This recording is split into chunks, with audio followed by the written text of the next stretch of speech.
Gotta catch 'em all. Gotta catch 'em all. Pokepocalypse. Alright, we're here. Not wearing the exact same clothes we wore for the past 2 videos. No. Never. Not Never. what we're doing. I'm going to upload them out of order. So now you just told them to go back and try to find out what order they're supposed to go in. Thanks. Oh yeah, out of order. It's the only ones we haven't uploaded yet. No, we got a bunch more. Oh, well then I do feel like a fool. Food for feeling so lonely. Now that's feeling like crazy. Obviously you can guess what we're about to talk about today. Yes, we're here to talk about Generation 2 of Pokemon here in Pokepocalypse. And of course this was the Gold and Silver age of Pokemon. Mm-hmm. Now, these games came out in Japan a while after the first ones. I want to say something crazy like 3-4 years. For us, the wait wasn't nearly as long because we had to wait to get the first set of Pokemon. Yeah. So I think the wait wasn't any more than about 2 years. Yeah, I'd say. To get our hands on these Pokemons. Now, when we finally did get them, they were for the Game Boy Color. Of course, we had Game Boy Colors, and they looked magnificent in comparison to their original generation brethren. Well, blue and red, literally the only colors they had were blue and red. Yeah, when you played them on a game, yeah. Mm-hmm. So the fact that everything had its own, color, it was pretty legit. It looked pretty nice. And Pokemon looked pretty nice, although the Pokemon still sounded fun. In fact, that's probably my biggest complaint about the games. Hopefully this is something they addressed in the later ones, you can tell me. The Pokemon's cries always sound like poop and sound nothing like the actual Pokemon. They don't fix it. Squirtle's like... and Pidgey...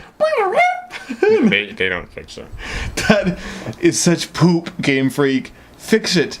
How hard is it to record a pika pika? And you can just go to the anime and just take the voices from them and be like, make a 8-bit. Squirtle. Pika pika. Charizard. Boom. Look at that. We can just do all the... We'll do the voices for you. We don't even know all the names. We can just do, I'm a dragon. I mean, we don't know the names. We can totally make it better. Ocelots. Is that one of them? Ocelots? Ocelots. That sounds like if you mix Wallowitz from the Big Bang Theory with Ocelot. Ocelovista. Anyway, Game Freak, fix your Pokemon voices. They suck. But one thing they did fix for this, the Pokemon looked much prettier, and when we got into Crystal, which was the joint of these two, it was really nice. They actually had movement for the Pokemon, so when you threw them out, it wasn't just... It was like...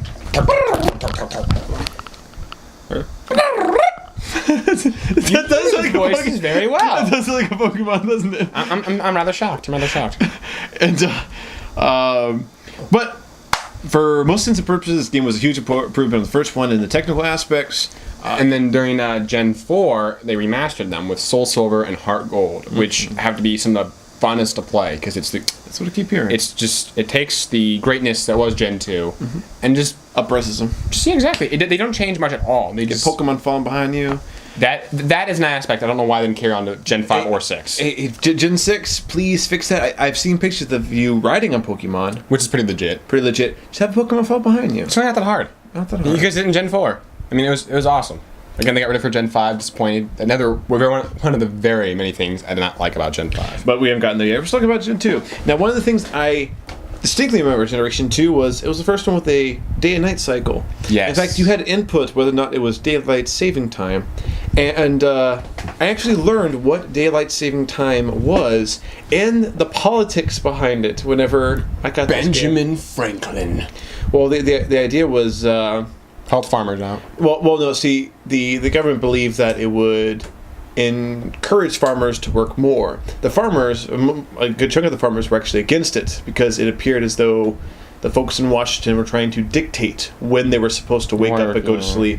And so it was actually a big thing about individual workers' rights versus the role of the government and agriculture. And like this thing, you don't think about it, spring forward, fall back, this is stupid. You don't think about the politics at all. And the only reason I know about it is because of Pokemon, so thank you, Pokemon. Now, that Mom, it taught us something. All those useless hours we spent, come on, it taught us something. It also taught me... It also taught us that courage is bulletproof. Courage is... Okay, in the Pokemon theme song where it says...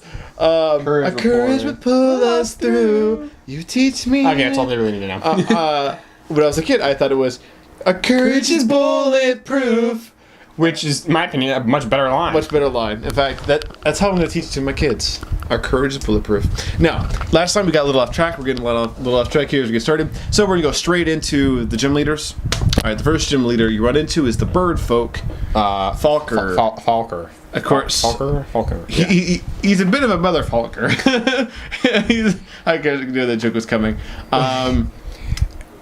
My thing I disliked the most about him was that there was a good plethora of bird Pokemon. They just introduced Hoot Hoot and Noctowl, and yet they had him have all the old ones. Have a Pidgey and Pidgeotto. That's his entire team. Even when they redid it, all they did was up the levels a little bit. Which I'm glad they didn't change the teams, even though some of them needed that. I'm glad they kept true to it. But when they first made Gen 2, why would he have a Pidgey and Pidgeotto? In the original one, it was level 7 and level 9. Oh, I could get a Pidgeotto to level 18. You can get one at level 9. That's cool. That's cool. He's level, I believe Pidgeotto is like level 12 or 13 in the remake. But still, I think that's pathetic. He should have had different Pokemon. And having 2 Pokemon, that's super weak sauce. I don't care if you're the first gym leader, it's super weak sauce. Although I guess Brock was super weak sauce first one too. Yeah, Roxy, the first gym leader in the 3rd gen, she had 3. Okay. I'm pretty sure. Hey, Game Freak. Pretty sure. These are the gym leaders. These are supposed to be the toughest guys in town. They're the boss battles. Give them 6 Pokemon. We can handle it. We're not well, there's lots of children that play your game. We're not some of them. You should make an extra version for us adults. Well, it's Pokemon can die in them. There you go. That's a topic for another time. There's a whole different Pokepocalypse. But anyway, so after beating him very easily, you move on to Bugsy. She was kind of a pain. She had a Metapod and a Kakuna, which, it's whatevs. But she had a Scyther. Freaking Scyther. In the original game, Scyther's main attack was Fury Cutter, which was, pretty weak. But every time you use it, it doubled in power. Yes. It was like Rollout, but with Bug version. Mm-hmm. And at that point, you didn't really have a Pokemon that was super good against Bug unless you started with Cyndaquil. Mm-hmm. And even then, a couple Fury Cutters in, you're dead. So it was super hard to beat them. In the new generation, it's a U-turn, which is a very powerful Bug attack where after you hit, you return them automatically and then send out the next Pokemon. Oh. So it's just like returning your guy, but you actually do damage to the Pokemon. So Scyther's super fast, so he does that in return. So you can do any damage to him, and usually that knocks out your dude. So it's really legit. Bugsy's a guy or girl, I can't tell. This person, I don't remember watching the anime. The gender ambiguous Bugsy. That's literally how they describe her. Him? I'm gonna go with her. It just says gender ambiguous Bugsy. So it's like a tomboy. I'm guessing. Sort of like 90% of the girls in Pokemon. Yeah. Cool. Yeah. Anyways. Mm-hmm. So a lot more difficult. Mm-hmm. Again, they introduced 2 brand new Bug Pokemon that you can catch at the beginning of the game with Spinaran and Ladybug. So she got them. I don't know why they gave Metapod and Kakuna, but still, having Scyther was a nice touch. Scyther was a pain in the butt, so it wasn't too terrible. Which brings us to what actually be too terrible. Too terrible because 2 Pokemon with Whitney. She may have been the most difficult gym leader in this game. And made you totally rethink how awful the idea of a cow Pokemon is when you get your butt whooped by it. Every time. This generation also introduced gender. Before, the only gender-specific Pokemon were Nidoran up and Nidoran down. Well, it's Nidoran male and female. We always called them Nidoran up and Nidoran down. Because that's the symbol head next to him. Yes. Well, her milk tank, super strong and super good defense. And rather fast for a giant fat cow. Talk about the Pokemon. And it knew super good attacks, new rollout, which kept getting stronger and stronger. And it was a rock attack, so very few Pokemon are, rock doesn't hurt me. It knew Milk Drink, which is attacks made just for her, and a huge chunk of its health. And it was a track. So if you had a boy Pokemon, right away, you have a 50% chance of not doing jack squat. And then you can try to actually do damage to it. She, oh my gosh, frustrated the crap out of me. In the newer version, I don't know if it's because I've become a better battler, or if you get stronger Pokemon, better attacks, or whatever it is, but I breezed right through her in the newer one, which is slightly disappointing. Yeah, because how tough she was in the original Gen 2 version of it. But yeah, she was definitely a pain in the butt. I think it's interesting that after you beat her, she cries, and you have to leave. And then one of the trainers in the gym has to say, whoa, wait. She always does this when she loses. Just wait it out. You go back, you talk to her again, and then she finally gives you the badge.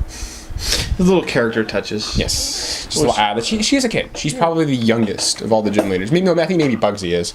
So but still a younger one. that brings us to another Pokemon Master who's actually is able to use more than just 2 Pokeballs. Morty. Morty is Ghost. He has a Ghastly, 2 Hunters, and a Gengar. Ghastly, Hunter, and Gengar are the only Ghost Pokemon in the original. Yes. The only new Ghost Pokemon they added is Mistress, who didn't get to evolve form until the 4th generation. So, I think she's the only other Ghost Pokemon they added. I can't think of anyone else they added in this generation. So, it was slightly disappointing that they made a Ghost Gym Leader, and there's only 4 Pokemon he literally can choose from, and they didn't give him the brand new one. But, because his pool was so small, I don't complain about the fact that he has, Ghastly, Hunter, and Gengar. He was another tough gym leader.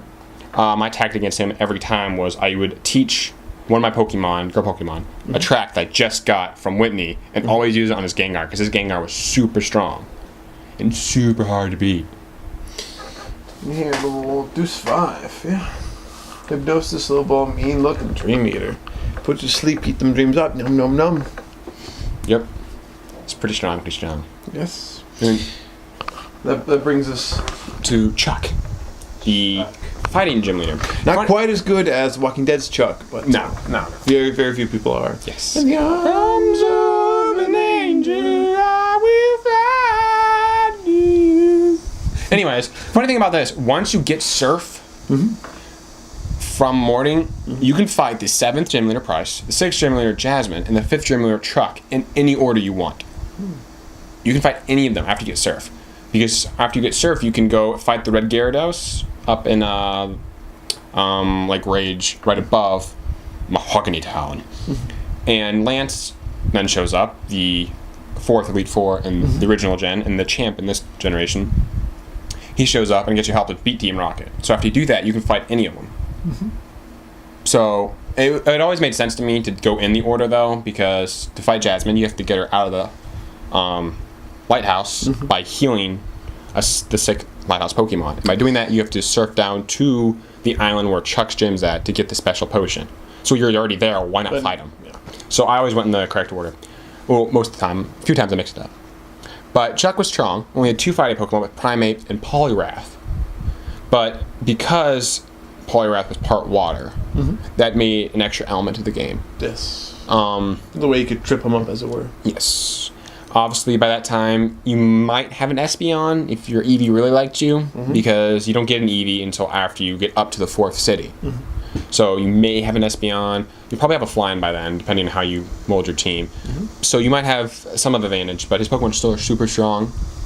And there's not much area to pump up your guys between the 4th and 5th. And practically no place to pump them up between the 5th, 6th, and 7th, because they're all...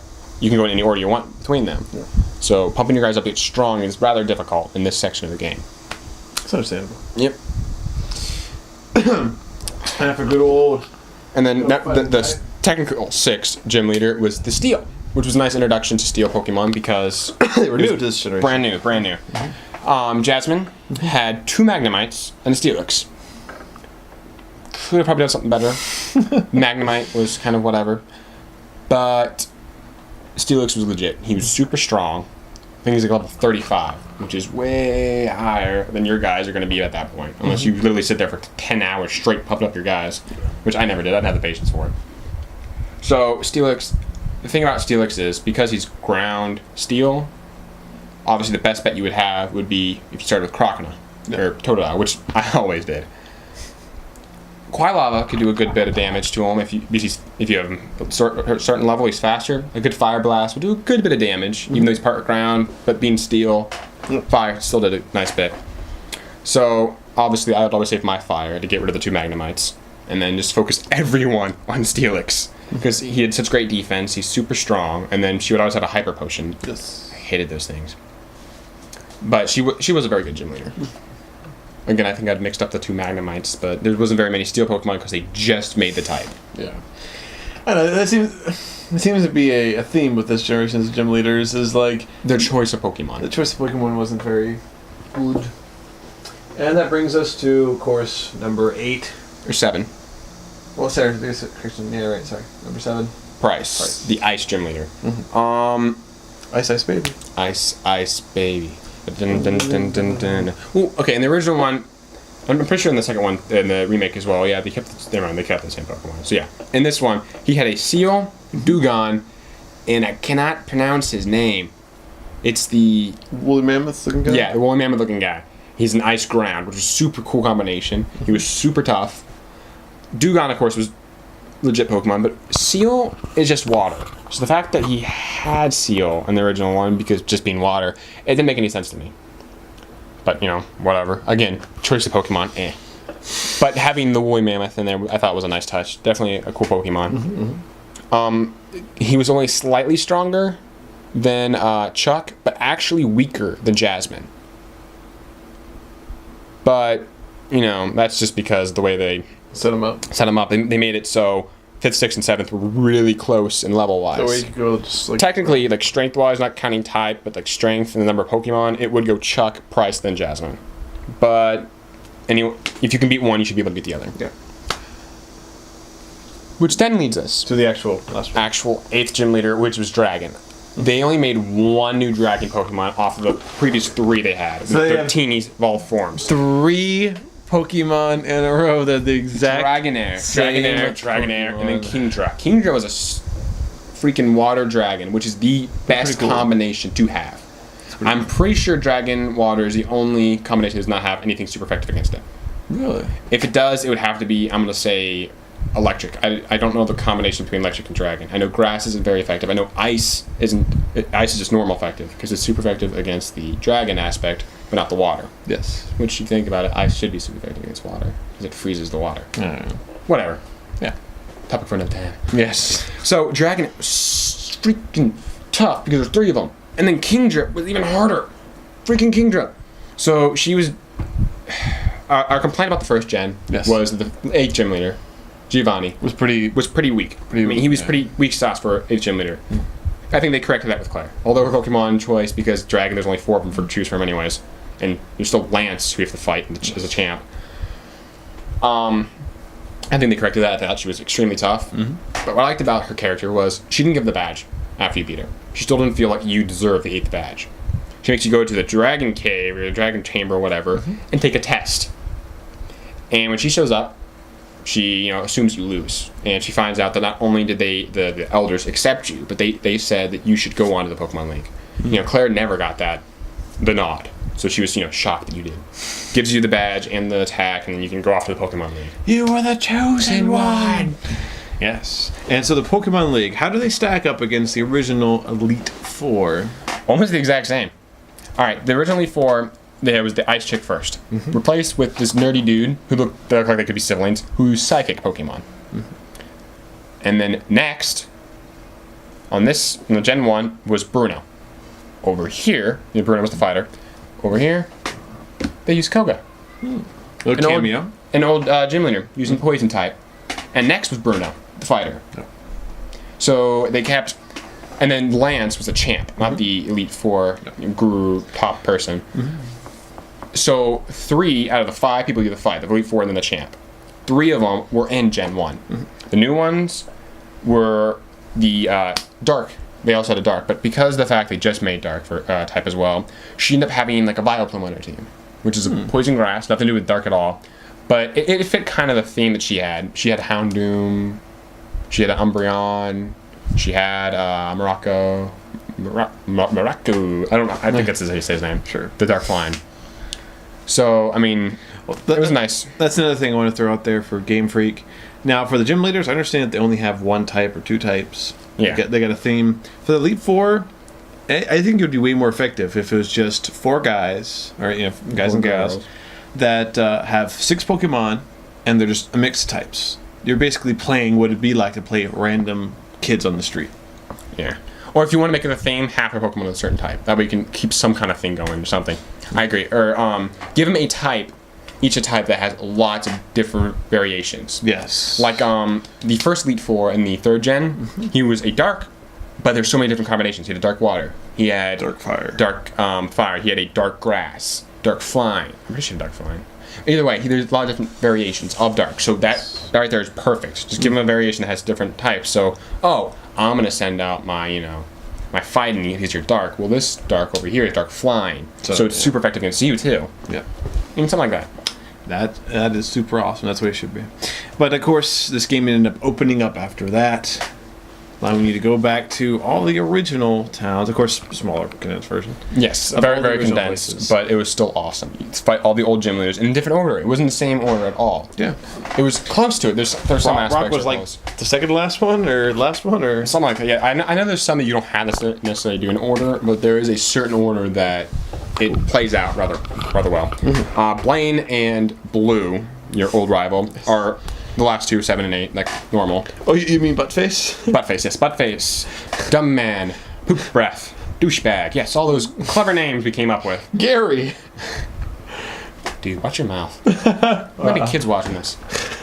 Like Josiah and Levi. Come on. Oh. Anyways, Yes. so that was. Gen 1 is my favorite piece of the original. My favorite game is Crystal version because not only that introduced the dancing Pokemon, but you could play and get 16 badges. That's smart. I still hold to them combining all the gens. You go through one, beat it, and then you're like Ash. You start it in the next region, and you can like bring one Pokemon with you or something like that. Or obviously by that time you could be like level 50, so you might have to like dumb it down to 5. I'm telling you, I don't know. They can combine them all, we will print you money. Print money there, Game Freak. and then Nintendo. also give you real money because I'm pretty sure the print money's fake. Oh, there you go. Heck, all they need to do is Make it rain. make Pokemon 6 the first game, and then release $30 expansion packs, which just have a whole nother region, and you can just carry over your Pokemon in your progress to the next one. Boom. Plus, then collecting Good money. all like 650 50 Pokemons, it'd be so much easier now because you're going through each generation. You're collecting all of them. It's not like you trade so freaking much. You could easily get $120 plus per kid per console generation by doing like, come on, Game Freak. It makes money. It's Do it smart. now. Do it. Do it now. Do it. All right. So real quickly before we wrap this up, let's talk about. I honestly do not remember my team from this. Like I said, I do not remember much about this generation. But you can talk about your when you think of your 6 from this generation, who were they? Originally, that's going back way time ago. I do know for Gator. Totodile was always my starter. Waters is my thing. For Gator was definitely my dude. I switched off between Pidgeot and Noctowl because, I remember Pidgey from the original game, and he was always my flying. And then Hoot Hoot, though, was the new one. Oh, yes. You wanted to be a replacement Pidgey. Yes. So I think I started with Hoot Hoot first, but I realized that only one evolved form, and the fact that Hoot Hoot is super weak until he evolves. I think I prefer Pidgeot over him, but I'm pretty sure I started with Hoot Hoot. I definitely had Mareep. Great electric Pokemon. Probably one of the slowest electric Pokemon ever made. But Ampharos, its last stage, maybe slow, but super awesome. And I always equipped it with a Quick Claw, which every now and then it would automatically go first. So it randomly could use Thunder before this Pokemon could go. It was super awesome. Great Pokemon. I'm pretty sure I did the exact same thing I did in the other games, and that's where I caught a Vulpix. And it was my fire, just like I did in Blue. Vulpix, Ninetales. I love Vulpix. Because in this one, that's how it was. Trying to go through all the Pokemons. No, just make people know that we were Silver. Yes, Silver. We were Silver. That's why I got Vulpix, yeah. I said on that spectrum of thing, Blue, Silver. Blue, Silver... Sapphire. I'm pretty sure Diamond was on that side, which is where I switched over to the other side with Pearl. And then switched back with Black. Diamond is with blue, and Pearl is with red, but Pearls are... Pink, and Diamonds are blue. I guess that... They're clear, they're clears. That's weird. Yeah, you pick it, didn't you? Yeah. Well, gold and red and silver and blue. I mean, come on. Just think about this. Or I could just make all this crap up. Who knows? Hey, who knows? Who knows? Somebody Game Freaks. No, he's a fraud. That's not the continuity. Anyway, Hoppip. Hoppip was, when you first catch it, the grass flying version of Magikarp. All it knew was Splash. But slowly learned better attacks. Still, it evolves a Skip Bloom. By that time, it only knew one attack that could do damage. Tackle, that's it. But it knew, like, Sleep Powder, Poison Powder, it knew, stuff like that. So you could do some damage. And then eventually evolved to Jumpluff, which was grass flying, was pretty dang strong. So that was always a constant for me. Trying to think. Just tough it out and get rewarded in the end. Yes. Sort of like Gyarados. Holy crap, is that those horrible level Magikarp, totally worth it. Remember back, throw a Magikarp out, immediately bring him back, throw out the other guy. And just, oh my goodness. Magikarp. You wasted so much time for me. All right. So much time. I'm trying to think who my final Pokemon was in that version. I'm thinking it was Onix/Steelix, because in the very, very first place, you can trade a Bellsprout for an Onix. And in the newer version, you can catch Onix right away in the very first cave you go to. Well, not first, that's the Dark Cave. Second cave. Second cave you go to, in between Azalea Town and Violet City, or whatever it's called. It's the first and second gym cities. In between, you can catch Onix in the new one. Before you couldn't do that. So getting Onix that early was pretty awesome, especially since you knew he's going to evolve form in this game. Yes. Downside is you couldn't evolve him to Steelix until you got the middle coat, which you don't get until the St. Anne after you beat the Elite Four. You can get a Steelix for the second half of all of them, of course. But still. That sucks. I'm pretty sure that was my original team. I'm pretty sure. Alrighty. I said I don't remember my original team at all. In fact, I don't remember half of these new Pokemon. Oh man. I know I never played this game. I don't remember much about it. So to wrap this up, let's talk about the things that we thought was most improved in this game and the things that we wish they had improved but didn't. So I'll go first. One of the things I wish they had improved, or the one I'm glad that they did improve, was a bike. Just being able to get around faster. I know you said in the last generation you liked how you could explore. But I feel like the map was not terribly big. Plus, you could get a bike, but the bike wasn't very fast at all. And you had to do all this extra stuff to get it. And sometimes sometimes people couldn't, and just forgot how to do it or whatever. Well, that's just me. I'm one of those guys. I like teleporting everywhere. So as soon as you get fly, I mean that's all you do is fly. But until then, it kind of sucked. So it's nice just having it. Definitely the colors, the how beautiful it looked, and obviously with Crystal and the dancing freaking Pokemon, just the upgrade of already awesomeness to make it supreme awesome, and then Nick Awesome. One thing that I'm also glad they added was the day and night cycle. I actually remember times where we would, because normally I just play it like in the car while driving around. I specifically remember getting up early enough in the morning before it switched back to day cycle, so I could try to go out and hunt some more bug Pokemon at night. And that was just a weird thing. I'd never had that experience before, where I was setting my daily schedule around my Pokemon game, and that's just a mind-blowing thing. I really hope they keep Pokemon it up. You couldn't get unless it was during the day or night. Yeah. And then like when you had Eevee, and you definitely wanted the new evolutions, because that's awesome. If it was happy and liked you during the day or night, depending on which, it depends on who it evolves to. Both Umbreon and Espeon are super awesome. Cool. Probably my favorite duo. Oh yeah, the Eevees. Yeah, definitely the coolest looking. Yeah, I really like I really like how they aren't screwing around with Eevees of all forms. Like when they added Glaceon and Leafeon in Gen 4, they were super awesome too. I don't know about Sylveon, but I guess gotta wait to see him play it. I'm really curious what fairy type moves are going to be like. Yeah, so we'll find them when we get there. But something else that you're glad they improved. Something else I'm uber glad they improved on. I like this version because they only added 100. They only added 100. They're still very casual 251 because of Mew making the 151. Mm-hmm. So it was they only added 100. And I'm guessing if I went over, I could find some. Okay, that was a dumb Pokemon. I can't think off the top of my head a Pokemon that was complete crap except Dunsparce. I can't think of his name. Oh, yeah, the slug-looking thing. Yeah, there was off the myth that like flat stomach snake that was like a slither, and then boom, and then it's super weak and had no evolved form, nothing. So that one's kind of dumb. But ultimately, I mean, the Pokemon are pretty legit.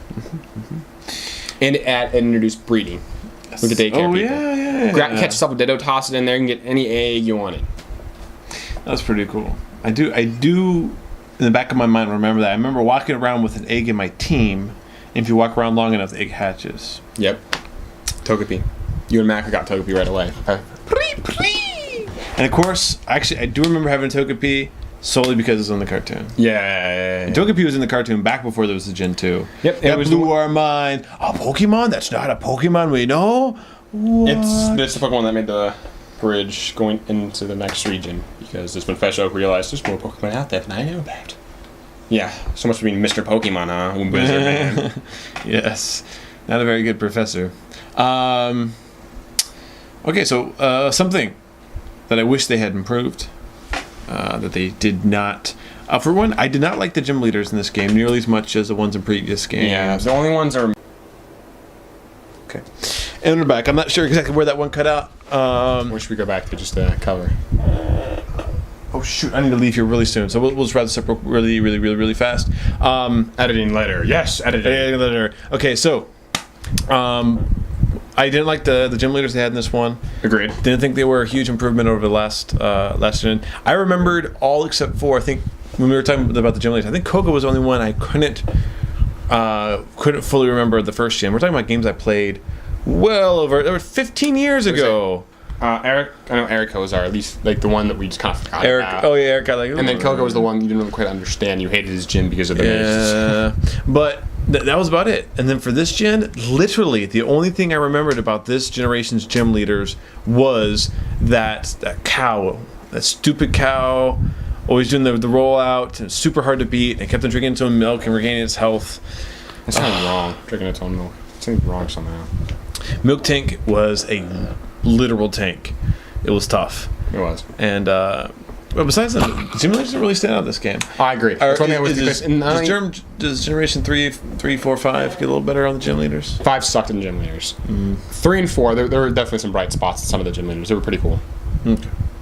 Here's the hope. I want something I would like to see for 6 is more gym leader involvement outside of just you fight them and that's it. Little things. I would say there's a couple. If you continue on in Gen 4 and Gen 5, there's a couple where the gym leaders will come help you out with something. In fact, in Gen 4, after you beat everything and you go to the special battle island, you get to have a double battle with your rival. Yeah. It's you and him versus the 8th gym leader and one of the Elite 4 people. That's pretty cool. Yeah, they say, okay, you have to beat us to get into the battle tower. See, that's pretty cool. That's pretty cool. There's at least more involvement like that there's a cafe that you can go into and battle every gym leader. That's cool. Yeah. I would really like to see something along the lines of, like, the main storyline where you're fighting the bad guys. If one of the gym leaders got, like, we like to talk about Giovanni in the first game. That's practically the only time you can hang out with Lance, the champ in the second one. He helps you take down Team Rocket in Mahogany Town. That's cool. He recruits you and gets you to help him. I would like to see more stuff like that here in the 6th game. But okay, that's about it for today's Pokepocalypse. Join us next time. We're going to talk about Generation 3. Eventually, we'd like to put up favorites, Pokemon, least favorites Pokemon episode. Once we get some time, these videos go really long. Yeah, they do. They super long. It's Pokemon. You can't help but talk about Pokemon. I know, but Josiah, Jana, Jared, Jason, Levi. Even though I don't think Levi was that much into Pokemon. It's alright. You can talk about Uncharted the entire time. It's cool, bro. Let us know what you guys think about all the stuff we're talking about now. And we'll join you next time on the next Pokepocalypse. Love you. Bye-bye. Gotta catch 'em all.